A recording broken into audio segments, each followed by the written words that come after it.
WNBC 4, the Tri-State News Channel. And now, Chuck Scarborough, Sue Simmons, Janice Huff, and Len Berman. This is News Channel 4 at 11.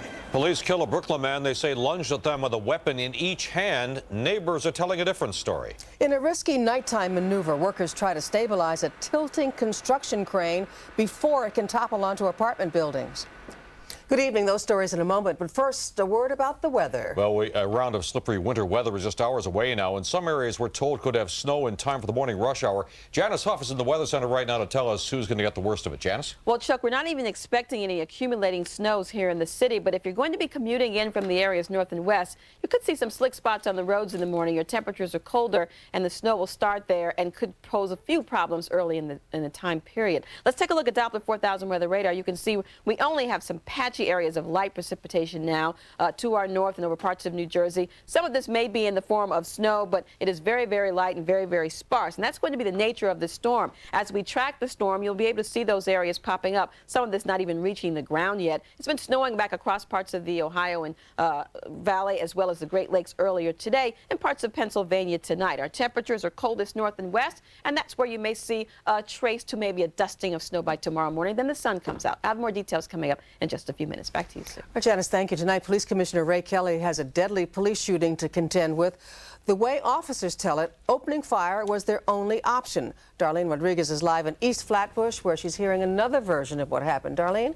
That's right, Sue. The details, even at this late hour, are still being sorted out. What we do know is that police officers responded to this housing development on a totally separate call. They encountered a man wielding two dangerous weapons.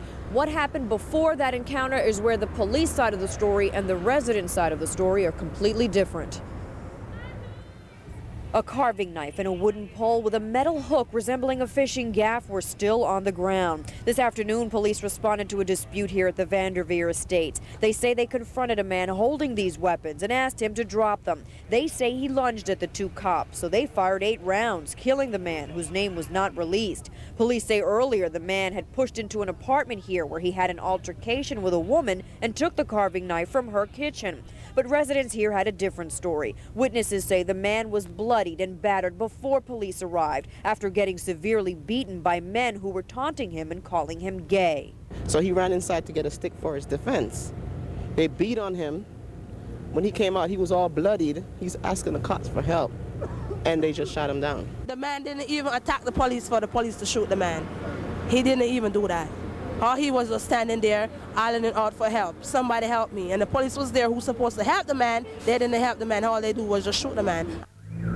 Now, police say the man was struck 6 times. He was dead on arrival here. Now, could this man have been the victim of a hate crime before police arrived? Was this man emotionally disturbed? Who is he? His identity has not been released. Many questions still remain. Police have not talked to us on camera, and they say they are still investigating. That is the very latest. We're live in East Flatbush. Darlene Rodriguez, News Channel 4. Chuck, back to you. Darlene, thank you. In Jersey City, a towering construction crane that developed a dangerous tilt this morning is still posing a danger tonight. John Noel is live at the scene right now to tell us what happens next. John? Chuck, many people living in that luxury apartment complex across the street came home this evening to find out that because of that crane accident next door, they would have to look for somewhere else to stay tonight. Well, it now appears that tonight might be just the beginning of their ordeal. The bottom line is that we thought this problem might have been resolved by about this time, but everything is still up in the air. We won't really know how long this crisis will be in effect until after 10 a.m. tomorrow. More than 24 hours since the crane, 470 feet tall, being used on a new office tower going up in Jersey City, bent while lifting a steel beam. The crane is now leaning towards the nearby Avalon Cove apartment complex. Fearing it could fall, the city evacuated more than 800 people. Yeah, it's all right. As long as everybody's safe. It was a little bit more upset this afternoon because a lot of people have pets in this building. So before we got the pets out, it was a little crazy.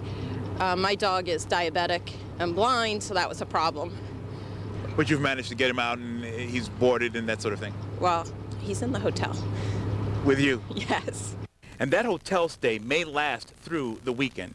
German engineers from the company that built the crane won't be arriving until Thursday morning to oversee dismantling the damaged equipment. And they have to bring in another huge crane to help do the job. That crane will be capable of reaching up to the boom and literally dismantling the crane right in place. They should be able to take it down. But it's going to take another day to bring that crane in and put that crane together on site. Now, along with the work to dismantle that damaged crane, there is also the investigation into what caused this accident. The mayor says right now it appears to be a mechanical problem. Reporting live from Jersey City, John Noel, News Channel 4. Sue, back to you. John, thank you. In Lower Manhattan, a section of a downtown subway tunnel destroyed by the attacks is expected to reopen to commuters by November. The tunnel at Cortlandt Street once served the 1 and 9 trains and cuts through the eastern side of the 16-acre Trade Center complex. The tunnel once served 20,000 commuters a day. Beams and other mountains of debris must be cleared before crews can start to rebuild the tunnel in March. Well, tonight, a retired general is in charge of keeping New York City safe from terrorists. Former Marine Corps Lieutenant General Frank Labouty is the city's new deputy commissioner on counterterrorism. It's a brand new job created by Mayor Bloomberg and Police Commissioner Ray Kelly. Labouty plans to beef up the police department's anti-terror training program, and he'll update the equipment used to combat bioterrorism and chemical warfare. Another aspect of his job is to build a better information sharing network between the FBI and the NYPD. The man accused of trying to detonate a shoe bomb aboard an American Airlines flight is in deeper trouble tonight. The State Department says Richard Reed did not act alone and called him a terrorist trained by al-Qaeda. Tonight, Reed stands indicted on charges of attempted murder, attempted use of a weapon of mass destruction, and attempted destruction of an aircraft. Until now, Reed had been charged only with interfering with flight crew members. The Attorney General says Reed's indictment is a warning that al-Qaeda could strike the U.S. again. Tonight, a twist in the prosecutor's list of potential witnesses in the murder trial of Kennedy cousin Michael Skakel. There's word that one of the witnesses for Skakel's murder trial is a teenage babysitter who is said to have had an affair with the late Michael Kennedy back in 1997. Skakel was the main contact for prosecutors investigating Michael Kennedy's relationship with the babysitter. Kennedy, son of the late Senator Robert F. Kennedy, later died in a skiing accident. Skakel is charged with the murder of neighbor Martha Moxley in Greenwich, Connecticut back in 1975. Mayor Michael Bloomberg is being criticized by some tonight for rewarding several of his campaign aides with big cash bonuses, even though the money came out of his own pocket.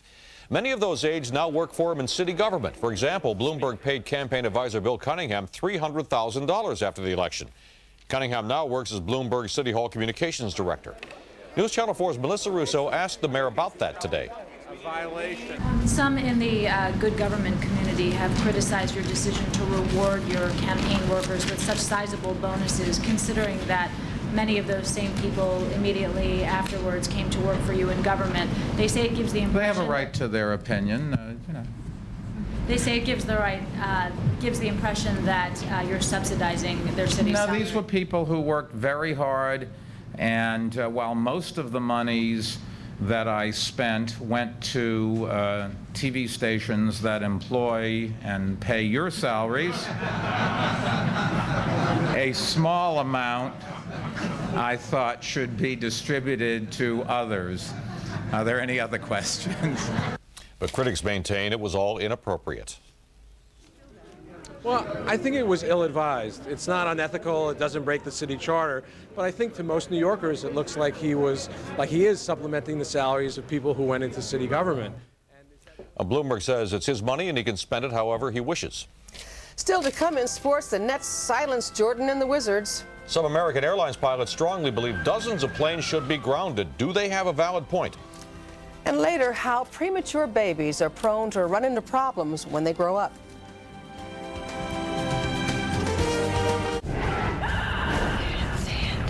See what? The Mothman Prophecies is absolutely bone-chilling. It jolts you off your seat. You're frightened right now, aren't you? Based on true events, The Mothman Prophecies, rated PG-13. Opens everywhere January 25th. I'm Jason Sehorn. This is my home. If I make smart moves here, my dreams can come true. This is my new home. YSG Foxtons made this dream come true. when they sold my house and saved me thousands of dollars. YHD Foxtons, first in New Jersey, now in New York. Saving homeowners millions with our 2% commissions. Dial 1-800-CALL-YHD. 2% real estate commissions. Now that's smart. Real estate smart. Give us a call.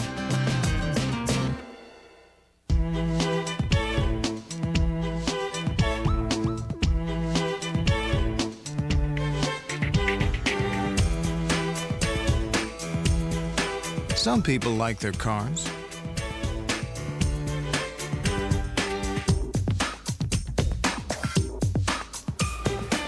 And some people really like their cars. The 2002 Accord from Honda. The crash of American Airlines Flight 587 prompted some pilots to call on American Airlines to ground the Airbus A300. Some of American Airlines' own pilots say all of the airline's A300s should be grounded until investigators determine exactly why the plane crashed. Scott Weinberger reports. The crash of American Airlines Flight 587 claimed 265 lives and has shaken the confidence of some of the pilots who fly the remaining 34 Airbus A300s in the carrier's fleet. Well, at this point, I wouldn't let my wife and kids get on an Airbus. Captain Glenn Schaefer has piloted the A300 for 10 years at American Airlines, and he learned to fly in the Air Force and says there are still too many unanswered questions and too much at risk. If we need to take an aircraft into a hostile area to suppress ground fire so that our troops on the ground aren't in danger, those are acceptable risks. It's not an acceptable risk to take a questionable aircraft into the air to fly somebody to go on vacation. Schaefer is among what pilot union officials call a substantial number of Airbus A300 flyers at American who have circulated this letter urging pilots to tell American to err on the side of caution and that the fleet of A300s be grounded. American Airlines responded in a statement saying the Federal Aviation Administration has the sole responsibility for certifying the airworthiness of commercial aircraft. Nothing in the examination of the Airbus fleet or in the tests conducted by the National Transportation Safety Board, by American Airlines, or by any other Airbus operators suggests that there is a need to ground this fleet. American also told us the pilot's position was irresponsible and unwarranted, and they added, "We are distressed that you would allow WNBC TV to be used by a small number of misinformed pilots on such a critical issue." Sam Mayer is an official with the Allied Pilots Association and admits grounding the planes could hurt his union. If American Airlines did what I think the majority of our Airbus pilots are asking for, it would actually result in reduced income for our pilots, less job opportunities for our pilots, everything that a union is the antithesis of what a union is all about. Pilots told News Channel 4 that at a December 20th meeting in New York and another in Tulsa, Oklahoma, an American Airlines fleet manager responded to pilots' worries, saying he was 50-50 on whether to ground the A300 fleet. This pilot was at one of the meetings. When the fleet manager, who's supposed to be running the show on the airplane, says that he has a 50-50 feeling about whether the aircraft should be grounded or not, it doesn't exactly instill confidence in me or any of the rest of the pilots who are in that room. American Airlines does not confirm or deny that 50-50 comment was made. New Jersey Congressman Robert Menendez sits on the Aviation Subcommittee in the House of Representatives. On 50-50, you don't flip the coin. You just make sure people are safe. And you don't wait for the FAA to tell you, don't flip the coin, make sure people are safe. You should know that as an industry. The pilots believe Airbus's recommendation that only visual inspections are necessary to check the plane is not enough to assure structural soundness. Today here at the Washington, D.C. offices of Airbus, they told us once again that visual inspections was all that was necessary. They would not allow us to record the briefing on camera, saying they wanted to keep a low profile during an ongoing NTSB investigation. Airbus's Vice President for Safety and Technical Affairs added that the carbon fiber epoxy used to make the tail section is superior to metal, and Airbus added that the pilots were overreacting out of fear and uncertainty. Scott Weinberger, News Channel 4. We've received statements from both the FAA and the NTSB. The FAA told us, quote, The FAA did a detailed visual inspection of all Airbus 300/600 aircraft and found no safety problems. However, if unsafe conditions could be discovered as a result of the investigation of Flight 587, necessary steps will be taken. The NTSB told us, quote, "We haven't gotten to the point of our investigation where that recommendation would be made." And this just into News Channel 4. The U.S. Attorney's Office in Manhattan says charges have been dropped against an Egyptian graduate student accused of lying about the aviation radio found in his hotel room across from the World Trade Center. Such a radio is capable of communicating with somebody on board an aircraft. Another guest in the hotel has come forward to say the radio belonged to him, not to the student. Janice Huff's forecast is next, and later we'll find out why some Enron employees are turning to eBay.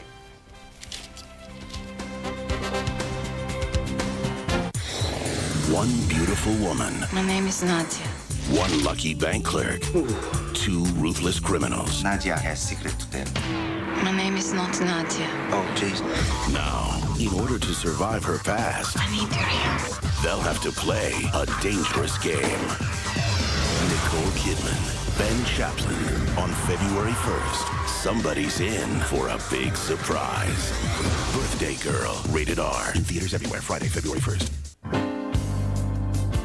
Right now, get out there and get in a new Ford, because your local Ford store is with great deals at America's #1 choice.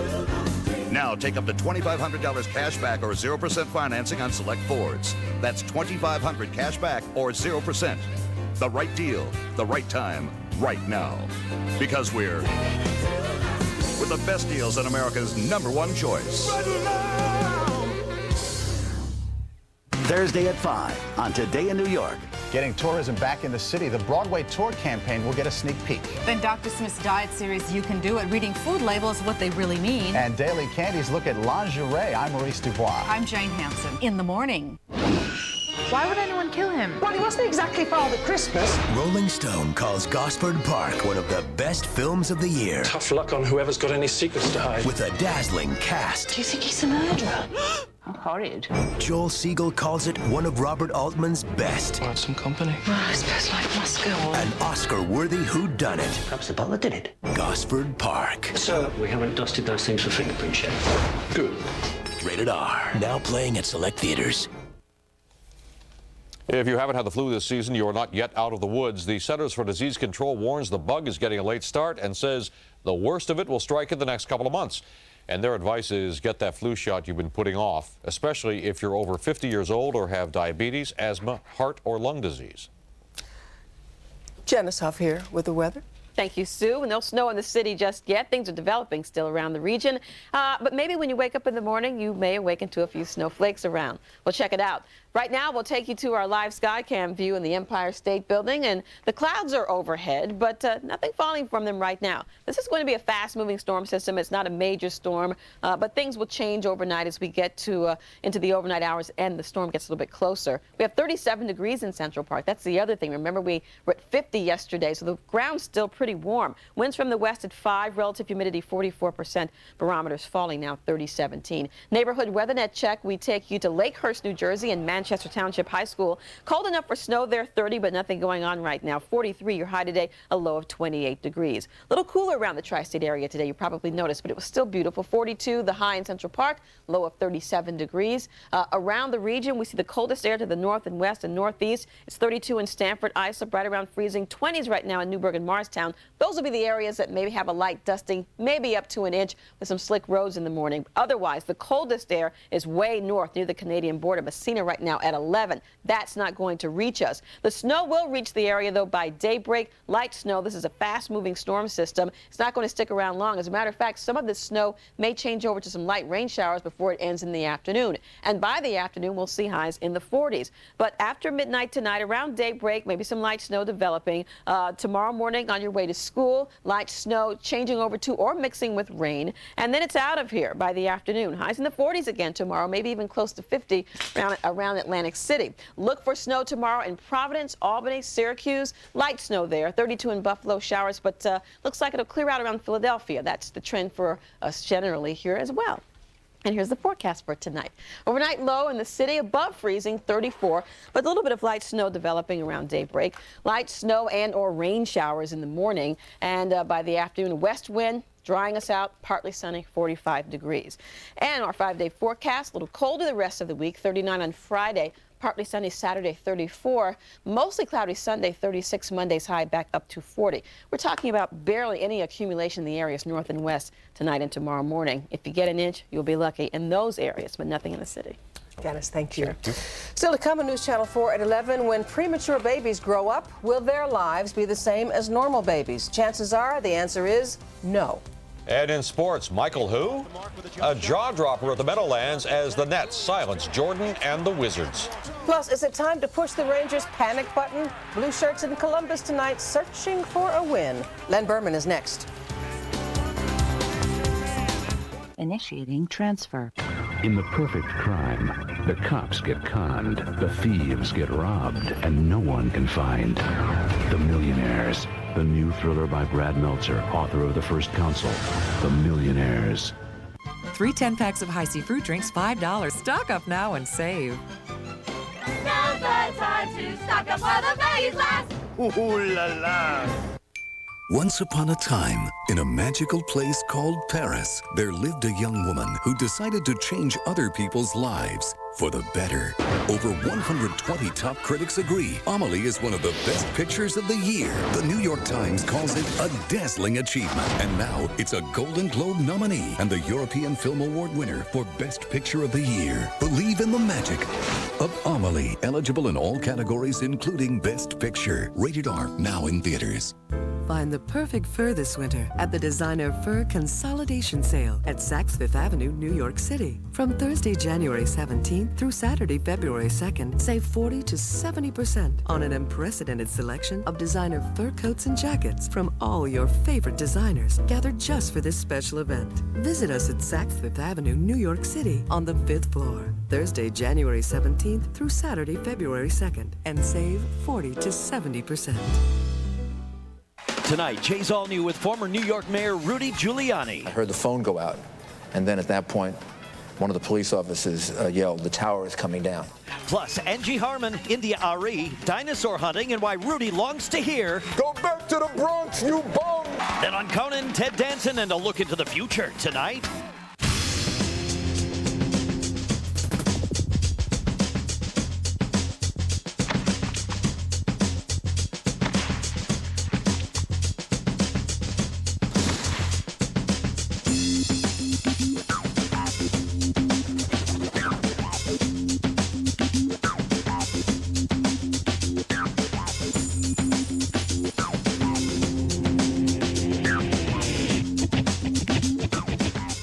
Initiating transfer.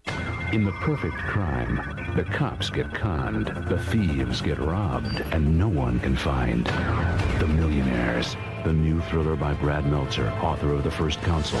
The Millionaires. So if you win the games, they will come. Yeah, they should, and we'll see what happens. But after tonight, the Nets' first sellout of the season, they did not disappoint. How's this for a start? First time down. Kenyon Martin for the Nets, 2-0. Washington never got closer. The big crowd came to see Michael Jordan. He was 4 for 14, a grand total of 10 points. The Nets hit their first 13 shots. Jason Kidd to Martin. And when Keith Van Horn hit the 3, the Nets led at 36-10. He had 27. Late in the quarter, off the steal, Kerry Kittles to Richard Jefferson. It was 43-18 Nets after 1 quarter. Second quarter, the beat goes on in transition. Kidd to Jefferson. Pretty. If this was Little League, they would have called it off. That's for sure. How's this for a halftime score? Nets 72, Washington 33. It was so bad Jordan didn't even play the second half. The Nets win their 6th straight, crushing the Wizards 111-67. The 67, the fewest points ever allowed by the Nets. Second half. That's what I said. We were really disappointed in the way we played them last time. I think we all were fired up for this game. We were all ready, and we wanted to come out and prove to them that we are much better than the way we played them last time. It doesn't get much better than that. You know, I don't think we played that well all season long. And, you know, again, obviously, you know, December 31st still left a bad taste in our mouth, and our guys came out with a different mindset. Mets get revenge. Their 26th win, matching all of last season. Then there are the Knicks in Boston. 40 seconds left. Knicks trailing by 2. Latrell Sprewell for 3. The Knicks take a 1-point lead. Back come the Celtics. Eric Williams left open for 3. Boston leads by 2. So back come the Knicks. Allen Houston knocked away by Williams. And still, Knicks down 4. Kurt Thomas for 3. The Knicks within 1. 3 seconds to go. Boston inbounds, and they just run out the clock. The Knicks lose their 6th straight, 101-100. And the slumping Rangers playing in Columbus. The Blue Jackets in the home white. Late first, Tyler White beats Dan Blackburn 1-0, and that's all Columbus needed. Mark Denis in goal for Columbus stopped all 31 Ranger shots. Theo Fleury had a wide-open net and shot it wide. 2-0 the final. The Rangers are now winless in their last 8 games. The Mets have landed pitcher Pedro Astacio. He pitched for Colorado and Houston last season, but he ended the year on the injured list with a shoulder tear. If healthy, he's a righty starting pitcher that the Mets can use. Some of the new Yankees in town today. Outfielders Rondell White and John Vanderwall, as well as reliever Steve Karsay, were all introduced in the Bronx.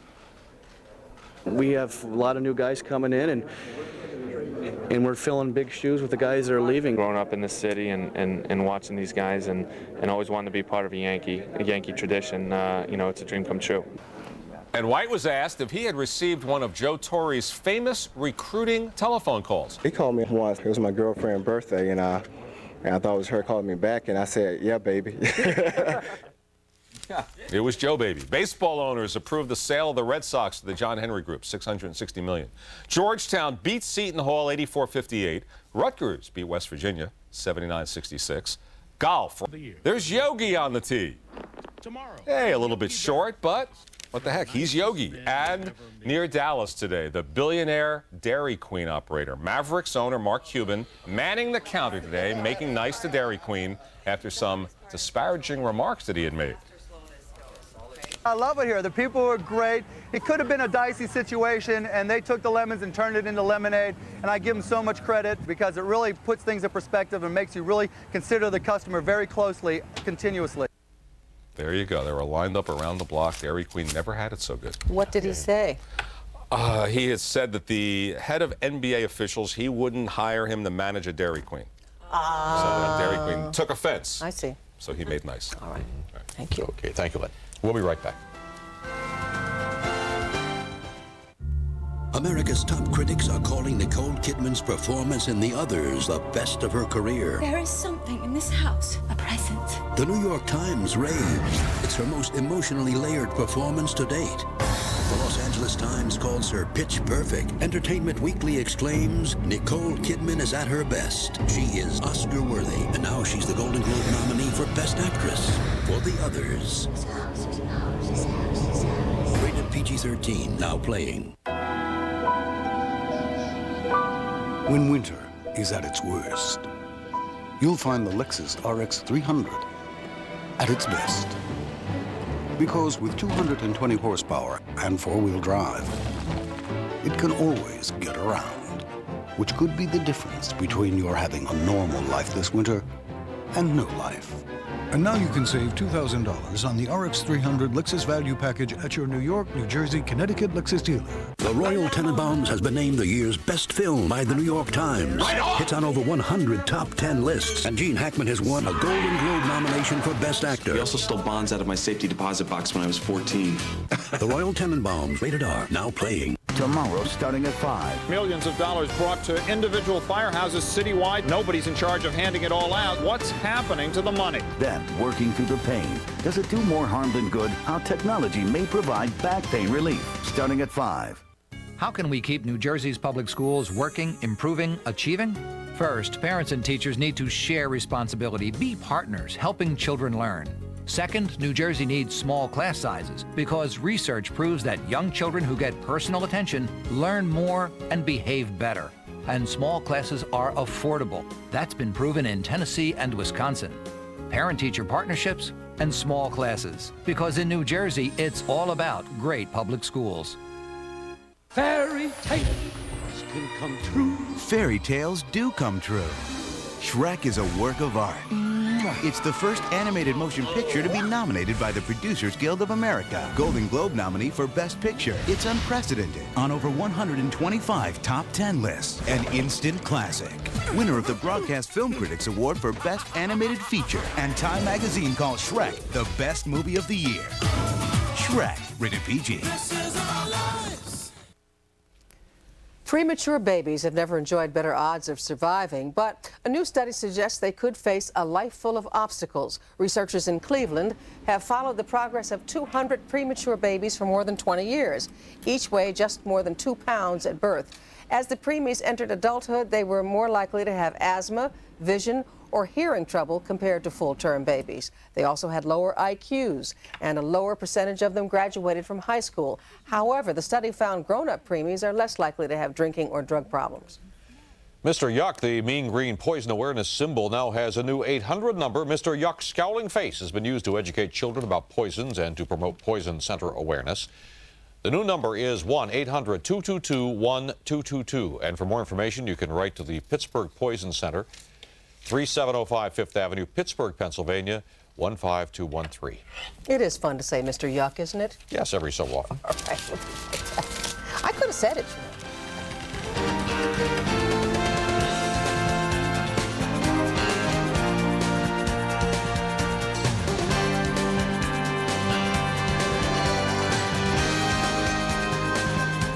Rex Reed says no film could be more bedroom. Rated R. Now in theaters everywhere. And New York continues to rebound. New York's starting to come back, but I'm still worried. Our schools still aren't getting the help they need.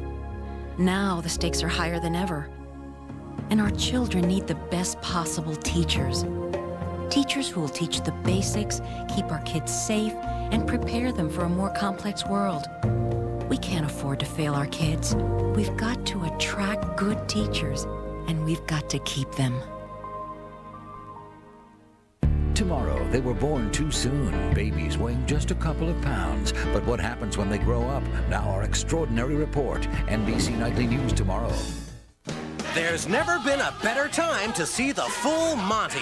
We needed the joy, and we needed to bring that joy out, and boy, did they do it tonight. I'd recommend it to everyone. Everyone. It's not just a feel-good musical. It's a feel-great, can-do, this means you too musical. I thought it was fabulous. I had so much fun. I wish my grandma could have been here. Call Telecharge for your tickets today. Discover the power. Something extraordinary is possible. The feeling. I can do this. The secret. Tell me what happened. Of the movie that everyone's talking about. Newsweek calls it a breathtaking movie about a beautiful mystery. A Beautiful Mind is a triumph for director Ron Howard. Jennifer Connelly is superb. Russell Crowe's performance is nothing short of astonishing. A Beautiful Mind, rated PG-13. Now playing at theaters everywhere. Closed captioning provided by your local Toyota dealer. Get the feeling. Toyota. And finally tonight, they may be out of a job, but some former Enron employees are working on other ways to make money. Some are turning to the internet to sell company memorabilia on eBay. Among the items up for bid are paperweight, golf balls, and stock certificates, even an ethics manual for $150. The auction ends Friday. That's it for News Channel 4 at 11. The Tonight Show is straight ahead. Good night. You're watching NBC, America's late night leader.